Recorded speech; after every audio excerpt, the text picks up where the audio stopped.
सारी जाहिलियत की रगों को आपने काट दिया। फरमाया वतन कोई मसला नहीं है, फरमाया जबान कोई मसला नहीं है, रंग कोई मसला नहीं है, कौमियत कोई मसला नहीं है, बल्कि पूरी उम्मत को ईमान की बुनियाद पर जमा फरमा करिए। फरमाया इन्नमल मुमिनूना इख्वा, सारे ईमान वाले अपने आपस में भाई भाई है। फरमाया ईमान वालों की मिसाल एक दूसरे के साथ मोहब्बत करने में, एक दूसरे के काम आने में, एक दूसरे की भलाई चाहने में ऐसी है जैसा कि एक जिस्म होता है कि जिस्म के सारे आज़ा, हर एक की शक्ल अलग है, हर एक का काम अलग है, लेकिन आपस में इतना जोड़ है कि चलते हुए ठोकर लग जाए तो पूरा जिस्म उसकी तकलीफ को महसूस करता है, और अगर आदमी अच्छा खाना खा ले, रात को सो जाए, तो पूरा जिस्म उसकी लज्जत और राहत को महसूस करता है। फरमाया ऐसे ईमान वालों की मिसाल है।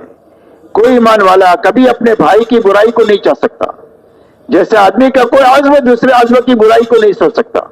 कभी पैर ये नहीं कहेगा कि मैं जिस्म का बोझ क्यों उठाऊं, कभी जबान ये नहीं कहेगी कि मैं जिस्म के लिए क्यों काम करूं।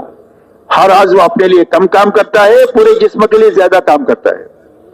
हुजूर सल्लल्लाहु अलैहि वसल्लम ने ऐसी तशबीह दिया कि ईमान वालों की मिसाल ईमान एक जिस्म के मानिंद है। इसलिए मेरे दोस्तों, हमारी आपस की मुआशरत इंसाफ पर आए, एहसान पर आए, ईसार पर आए, सादगी पर आए, हया पर आए। ये हुजूर सल्लल्लाहु अलैहि वसल्लम की मुआशरत की बुनियाद है कि जिसके जरिए से उम्मत एक और नेक बन जाती है। जब उम्मत एक और नेक बन जाए तो अल्लाह की मदद साथ हो जाती है। इज्तिमाइयत इस उम्मत का सबसे बड़ा सबब है अल्लाह की मदद का। जब एक बन जाएंगे तो अल्लाह की मदद के मुस्तहिक हो जाएंगे, और जब टूट फूट जाएंगे तो अल्लाह की मदद से महरूम हो जाएंगे।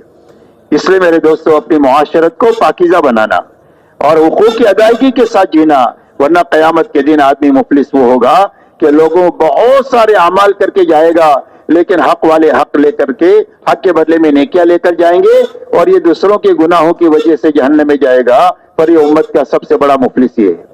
इसलिए आपने मुआशरत के लाइन के हुकूक बतलाए और हुकूक की अदायगी के साथ जीना, ताकि पूरी उम्मत एक और नेक बने, आपस के इंतशार और खलफशार खत्म हो।